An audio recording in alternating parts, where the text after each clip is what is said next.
Today, we are about to experience the critical 30 minutes of their whole lives. And if they can handle the pressure, they will live their 1 million pesos future. Let's play Who Wants to Be a Millionaire? Everybody, welcome to the show. Are you guys ready to play Who Wants to Be a Millionaire? Alright, our first contestant is a second generation trivia genius who traveled here carrying the game show torch passed from the from her father. From Tansa, Cavite, please welcome Angel Mickyla Cabael. Welcome. So trivia and game shows runs in the blood. Yes, definitely. My dad in the 90s was on four different game shows, and one of them is with my mom, which I just found out recently, honestly. Well, yeah, growing up, we always played Trivial Pursuits on the dinner table all the time, and just recently, we've done some activities with regards to trivia things. So you are born to be here. Huh? I hope so. Alright, here is what you are up against today. 14 questions. The values are ranging from 1,000 pesos all the way up to 1 million pesos. Every question, if you answer correctly, will make you a step closer to that top prize. Remember, you can always walk away with the money you earned up to that point. And with an incorrect answer, you walk away with nothing until you reach those two thresholds, which are the 20,000 pesos and 150,000 pesos. Three lifelines. There are audience here to help you with one questions. Your 50-50 will take away two incorrect answers. And finally, the call a friend lifeline, wherein you can give some a call to help you out with the questions. Alright, are you ready? Yes, I'm ready. Let's play. Let's play Who Wants to Be a Millionaire? Here's your first question. What what do you call the purchase of the equity shares of one entity by another entity? Letter A. Investment in associate. Letter B. Intercorporate investment. Letter C. Share investment. And letter D. Intercorporate share investment.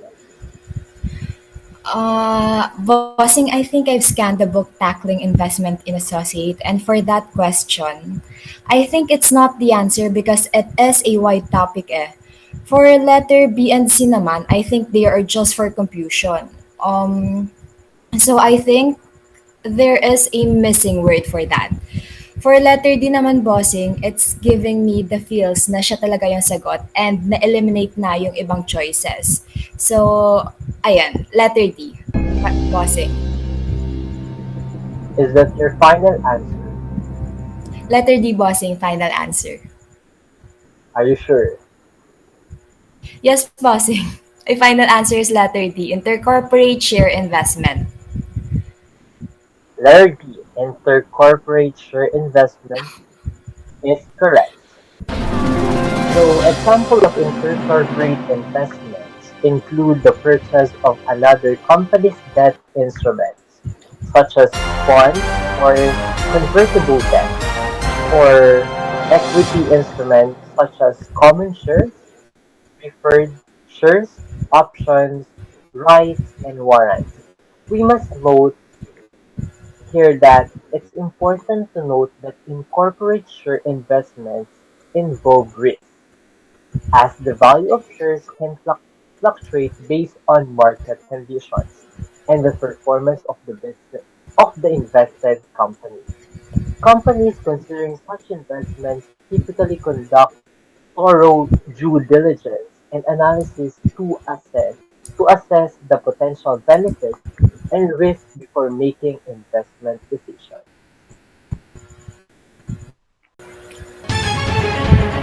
For 3,000 pesos. Your second question is,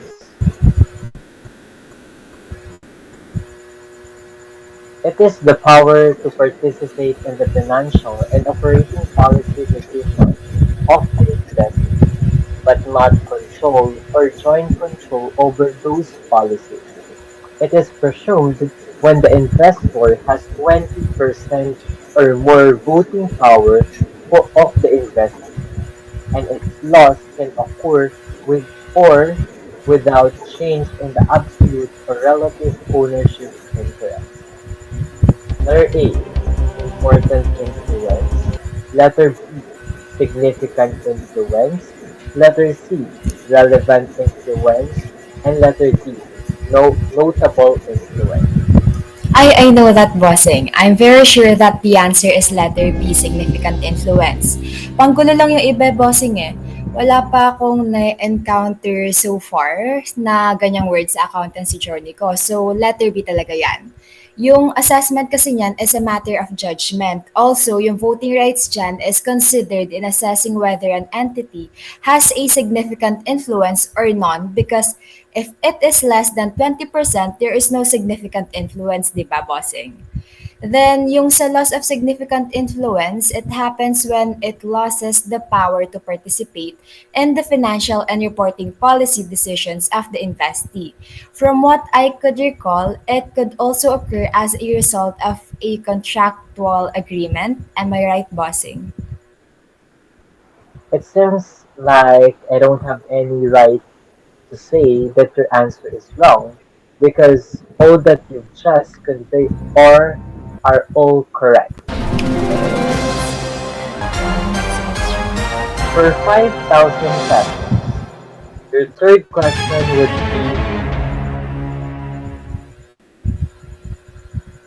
what method is based on the economic relationship between the investor and the investee? Letter A, gross method.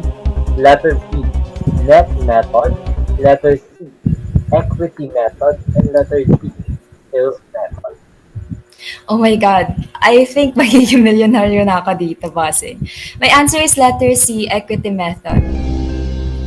Parang sure ka dyan ah.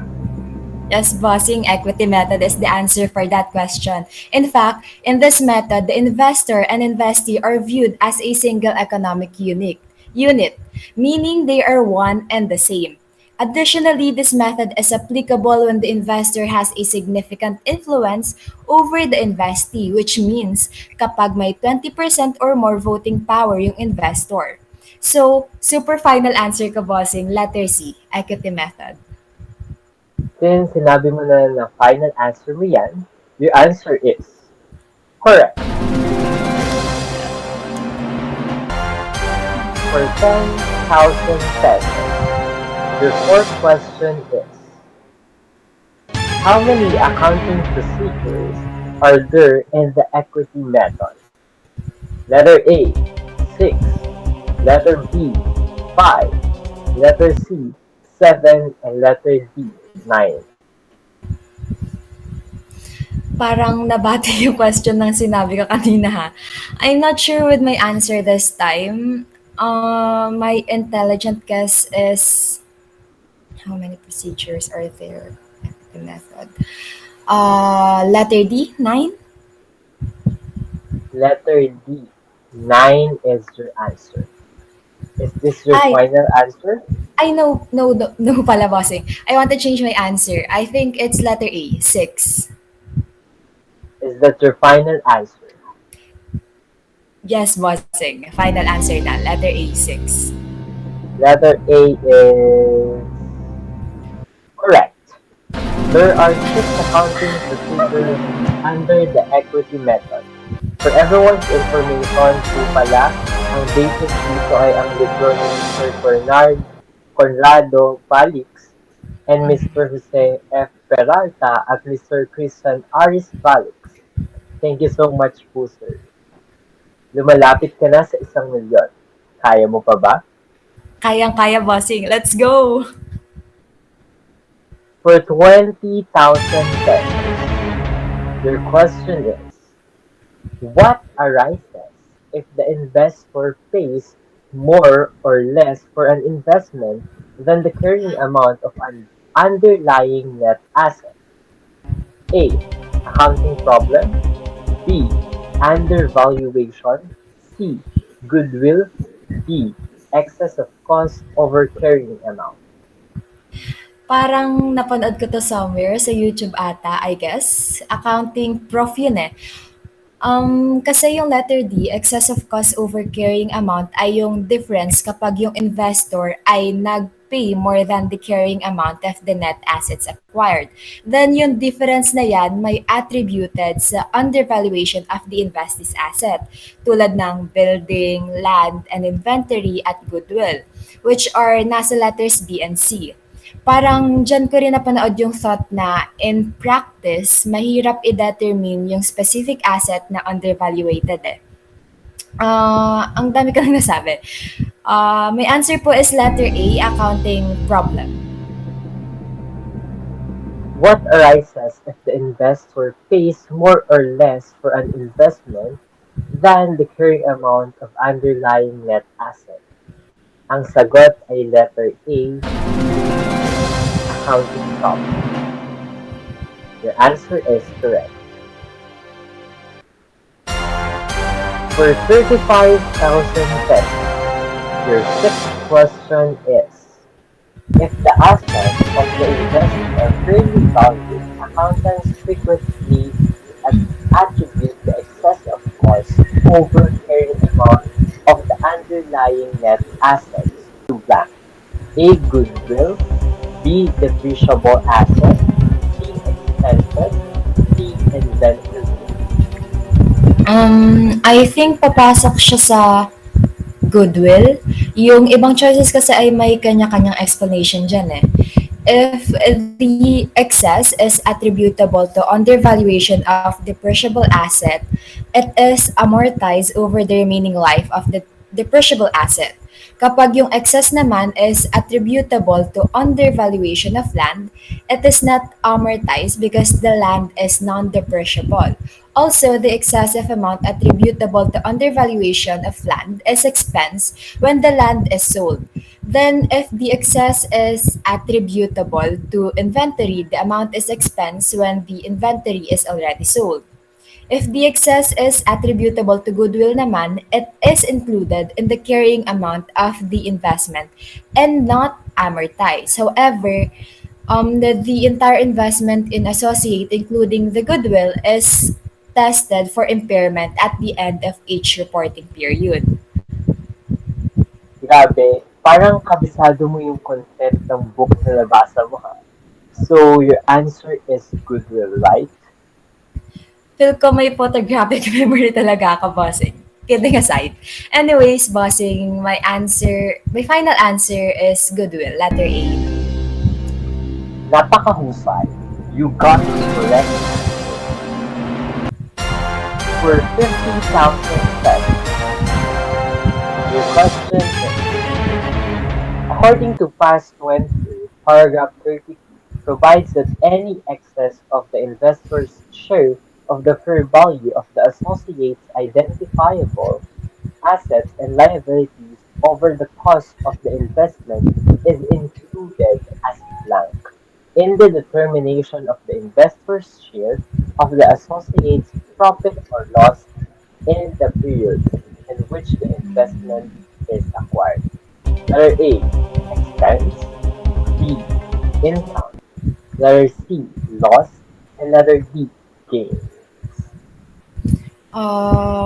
The valuation of associable and the determination of the source. Intelligent guess na naman ako dito, bossing. Ang nagsha-shine sa choices for me ay letter B, income. Ayun, So, letter B, uh, income.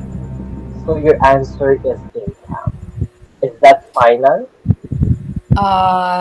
Yes, bossing. That is my final answer. Mukhang narinig agad ni Lord ang prayer mo ha. Income is correct. Ang haba ng question, no? Para mas magaling maintindihan ng mga audience at para rin malinawan sa gusto aking sagot ay income? Ito ang simpleng words for that questions. The excess fair value of the net asset acquired over the cost of acquisition is entirely included in investment income. Additional information is that yung appropriate adjustment to the investor's share of the associate's profit or loss after acquisition are also made to account. Halimbawa, for the depreciation of depreciable assets based on their fair value on the acquisition date. Ayun pala yung bossing. Feel ko na talaga yung pagiging milyonarya ko. Sana hindi mabate. Wait, wala akong kahoy dito, so dito na lang. Ayan, kumatok na ako. Sana hindi mabate. So let's move forward. For 70,000 pesos. Ready ka na ba? Yes, bossing. Okay, here's your question. How to properly compute the excess of fair value over cost. Statement 1. Deduct the carrying amount of the net asset acquired from the acquisition cost. Number 2. Subtract the excess attributable cost of depreciable assets from the excess of the cost over the carrying amount. Letter A. 1 then 2. Letter B. 2 then 1. Letter C. Both are incorrect. And letter D. Only one are correct. Hala pang computation. Wait lang. How is the property computed? Deduct the amount, subtract the... Um, Remember, you still have three lifelines. You have to use one of them. Pag-isipan mong mabuti. Um, uh, yes, bossing. I'll call a friend na lang po. Okay. So, sinong gusto mong tawagin? Nandito ba siya sa studio? Ay, unfortunately po, wala siya dito, bossing. Pero, she's my accounting buddy, yung lagi namin pinagtatanungan pag computation na. Super lakas sa accounting, grabe. Si Jasmine Pacino po. Nakakonect na ba siya sa line? Hello? Hello po? Sino to? This is Big Bossing from Wants to Be a Millionaire. I'm here with your classmate na si Angel. She needs your help to answer a certain question. Since according to her, ikaw yung pinakamagaling sa competition sa klase niyo. But before that, bumati ka muna sa ating audience. Hello po sa inyo. Hello po, bossing. Wag po kayong maniwala dyan. Bolera talaga yan. Sa tingin ko ay totoo naman ang sinasabi niya sa akin. Kasi di ka naman tatawagan ni Angel kung hindi naman, di ba? So, tingin mo ba ay maitatama niyo tong round na to? Yes, bossing. I am confident regardless sa kung ano pa yan. Ano po ba yung magiging tanong nyo? So, here's the question. How to properly compute the excess of fair value over cost? Number 1. Deduct the carrying amount of net assets acquired from the acquisition cost. Number 2. Subtract the excess of attributable cost of depreciable assets from the excess of the cost over the carrying amount.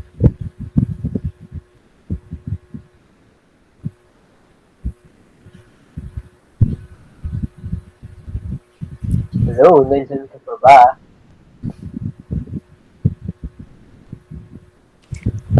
So, ganito. Ito example na problem.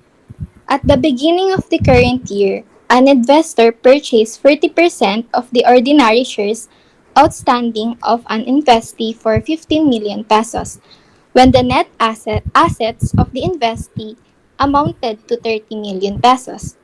At the acquisition date, the carrying amount of the identifiable assets and liabilities of the investee were equal to their fair value except for the following. A. Building whose fair value was 7 million pesos. greater than carrying amount. B. Inventory whose fair value was 2.5 million pesos greater than carrying amount. The building had a remaining life of 4 years and the inventory was all sold during the current year. The investee reported net income of 20 million pesos for the current year and paid 5 million pesos cash dividend at year end. What is the amount of excess fair value over cost?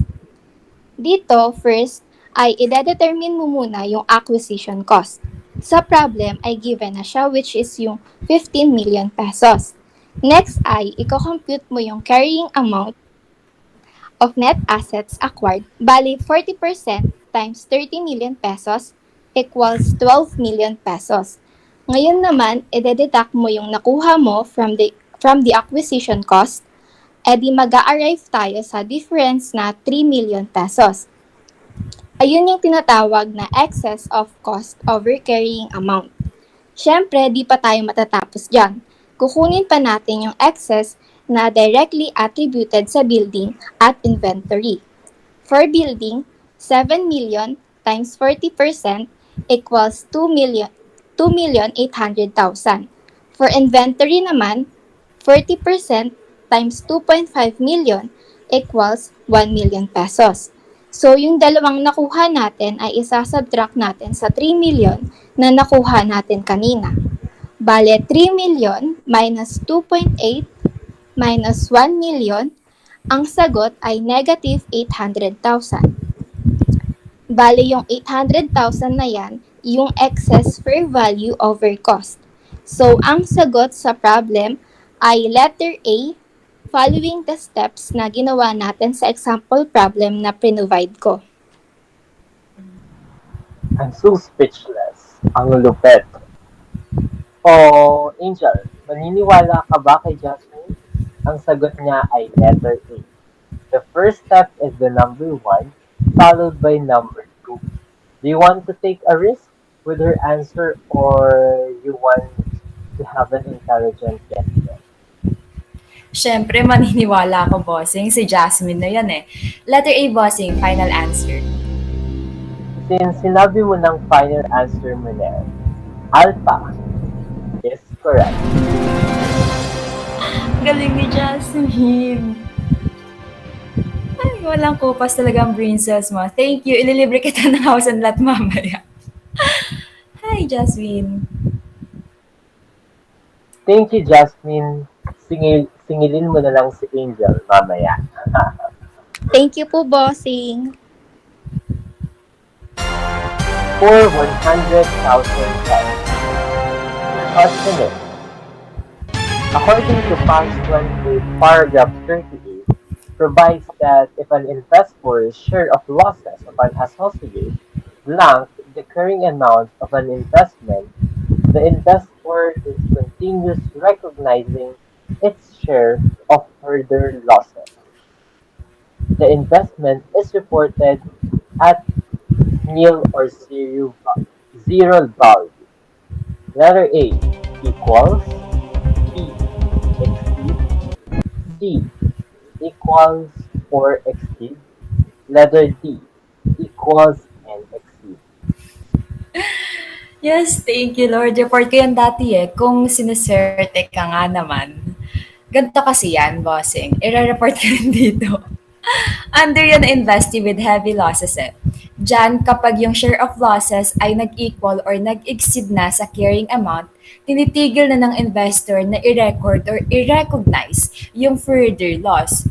Ang ginagawa na lang ay nire-report na lang as nil or zero yung investment. Yung carrying amount ng investment in associate kasi dyan ay hindi lang balance but also includes other long-term interests such as long-term receivables and such.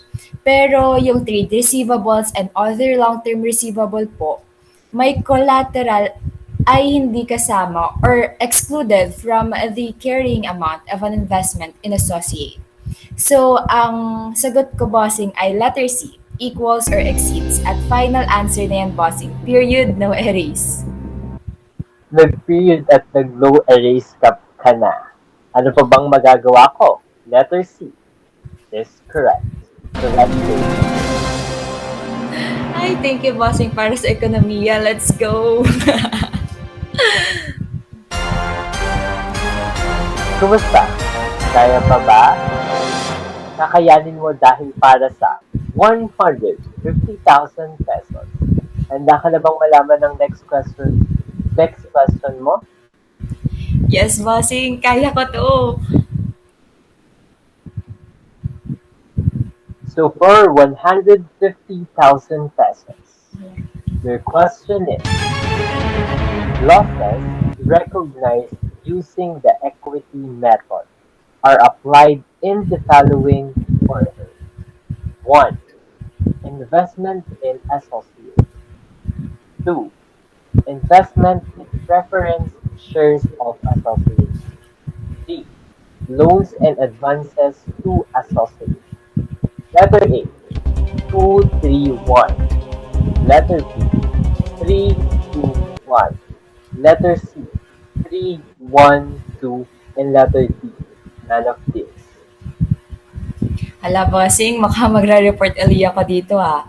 Continuation yan na report ko kanina eh. Ramdam ko na talaga yung 1 million. Sa tinain ko ay ipapaliwanag mo na talaga sa amin ng order na yan. Ganito po yan, kasi the recognition of losses is in accordance with the corporate liquidation procedure that the ordinary shareholders shall absorb the losses first, followed by preferential shareholders and creditors. Tapos, yung additional losses are provided for or a liability is recognized to the extent that the investor has incurred legal or constructive obligations or made payments on behalf of the associate. Kaya ang sagot dyan ay letter D, none of this. Ang correct order ay 1, 2, 3. Tama kaya ang sagot ng letter D? Siyempre, tama yan, bossing. May subsequent recognition pa nga dyan eh.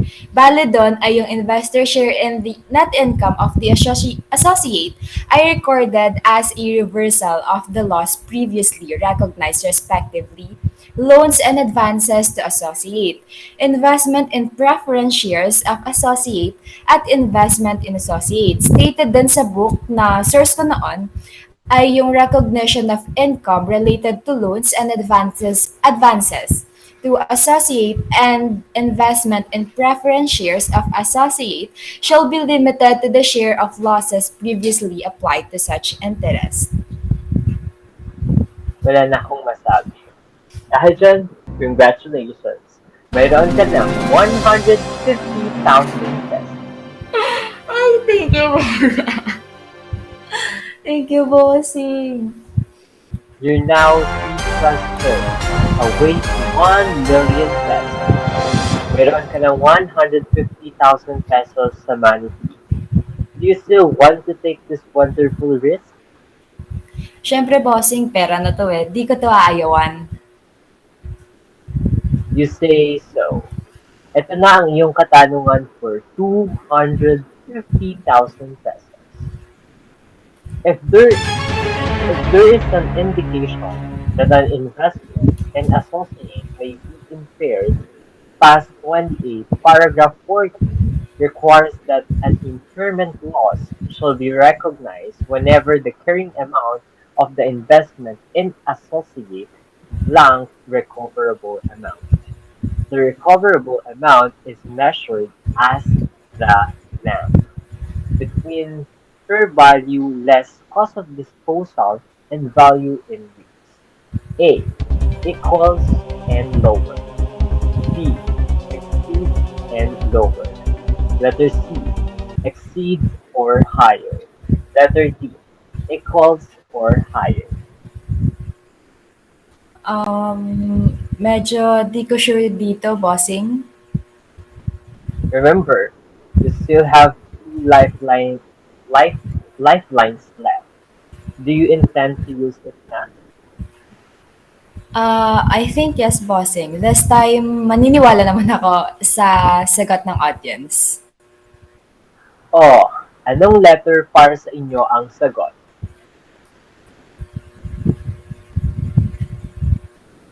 Iba-iba sila ng sagot, pero ang narinig kong majority ay letter C. Maniniwala kaya si Angel dito? Alamin natin. Yan sa pagbabalik ng Who Wants to Be a Millionaire? Accountancy Edition.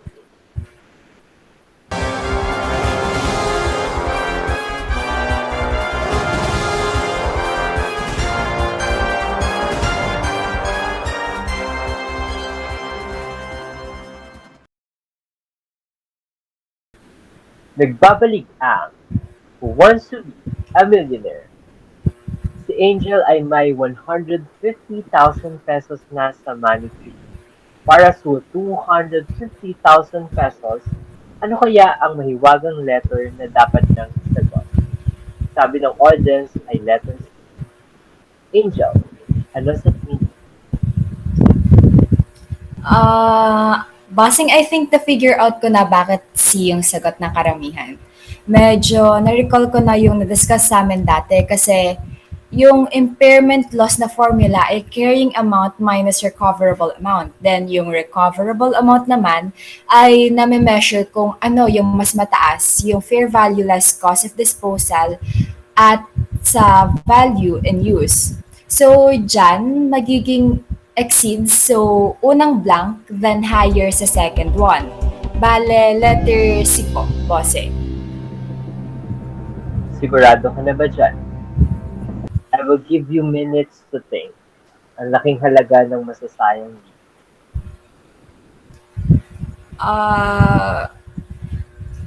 Parang hindi ko na naman po kailangan ng 1 minuto, bossing. Ba't ka ganyan? Final answer na po, bossing, letter C. Exceeds and higher. Tingin nyo, tama ba ang sagot ni Angel? Dahil kayo ang nagsabi niyan, congratulations, Angel. You now have 250,000 pesos. Oh my God, may 250,000 pesos na. Para sa ikabubuti ng lahat, fair value refers to the price that would be received to sell an asset in an orderly transaction between market participants at the measurement date. Then, another na na-mention ni Angel kanina ay ang value in use. Value in use is the present value of the estimate future cash flows expected to arise from the continuing use of an asset and from its ultimate disposal. You're now stepping closer to that 1 million pesos. For 400,000 pesos. Ganda ka na ba? Yes, bossing. Okay, your question is, when an associate has outstanding cumulative preference share, the investor shall compute its share for earnings or losses after deducting the preference dividends blank. Meanwhile, when an associate has outstanding non-cumulative preference shares, the investor shall compute its share of earnings after deducting the preference dividends blank. A. Only when declared whether or not such dividends are declared. Whether or not such dividends are declared only when declared. Both whether or not such dividends are declared. D. Both only when declared. Report yun na isa kong friend back dun eh. And kadorm ko siya nun, kaya paulit-ulit ko siya naririnig na ayan yung sinasabi habang nagpa-practice na report niya. If I could recall it, letter A, yan. When an associate has outstanding cumulative preference shares kasi, the investor shall compute its shares of earning or losses after deducting the preference dividends, whether or not such dividends are declared. And when an associate has outstanding non-cumulative preference shares, the investor shall compute its shares of earnings after deducting the preference dividends only when declared. So, letter B po, bossing. Are you sure? Remember, pag nagkamali ka rito, mawawala lahat ng pinaghirapan mo. Oh, sige na nga. Yes, bossing. Sure na ako dyan sa letter B. B is for Bathala talaga. B. Bathala. B is correct.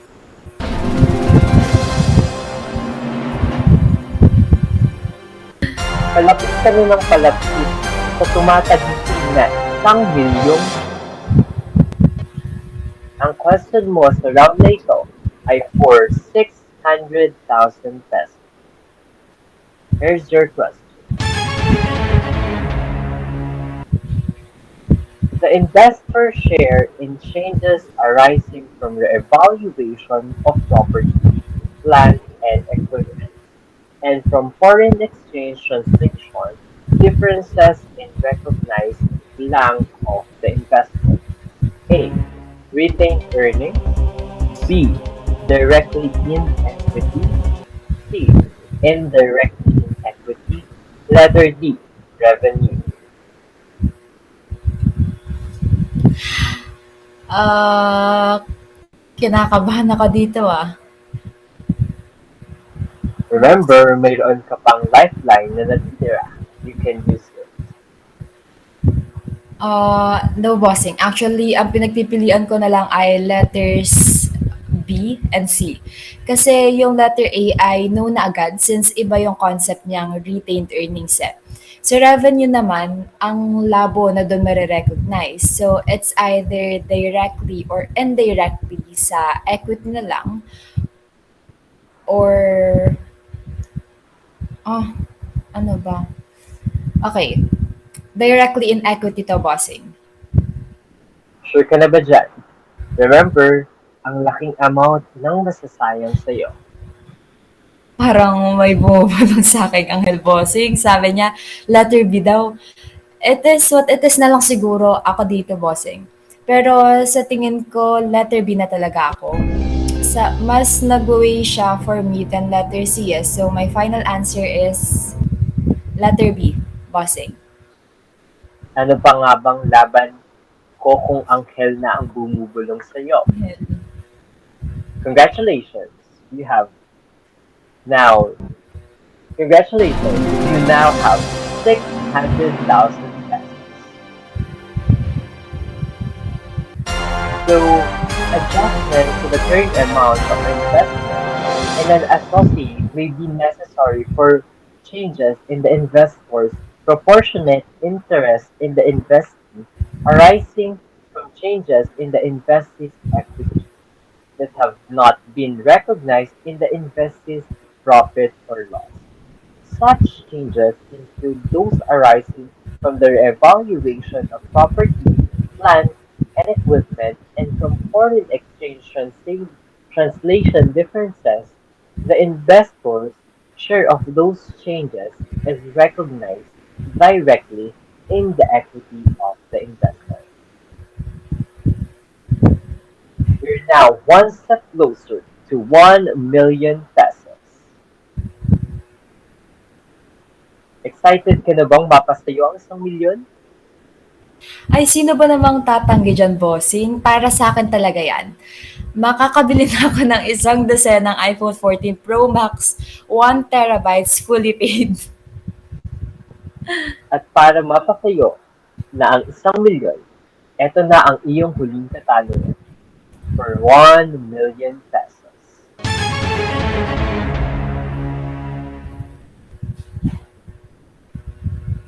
How to calculate share in net income, share in dividend paid, and share in the evaluation surplus?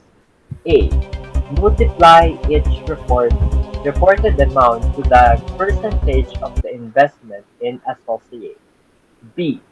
Add all the reported amounts in the current year. C.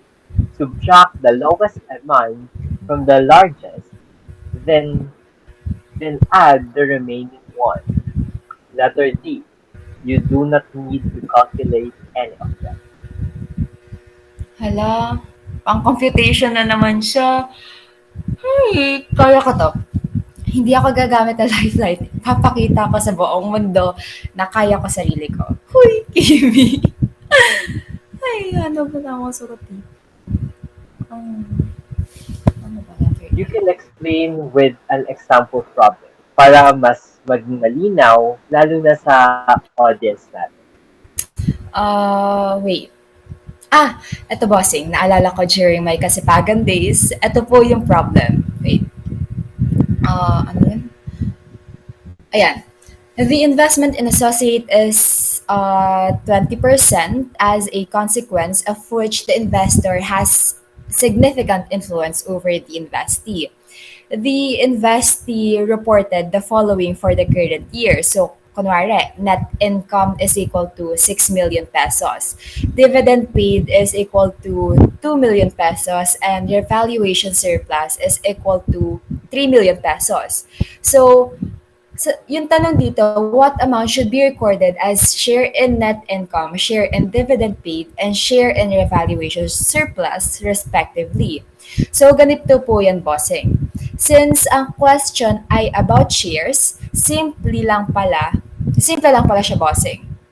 Ang gagawin lang natin ay imumultiply yung amount na given sa 20%. Bale, for share in net income, 6 million times 20% equals 1,200,000. Sa share and dividend paid naman, 2 million times 20% equals 400 pesos. 400,000 pesos. Lastly, sa share and revaluation surplus ay 3 million times 20% uli equals 600,000 pesos. So, yung magiging sagot dito, bossing, ay 1,200,000 pesos plus 400,000 pesos and 600,000 pesos. So, bale, ang ginawa ko, minultiply ko lang each amount sa percentage na given. So, ang magiging sagot ko dyan, bossing, ay letter B. Sure na to, bossing. I'm sure na. Ayan. Ang galing mo mag-compute ha. Parang basic na basic sa'yo kunin ng 1,000,000 piso. At dahil dyan, wala na akong masabi pang kundi congratulations! You won 1,000,000,000 pesos. Congratulations! Thank you po. Congratulations.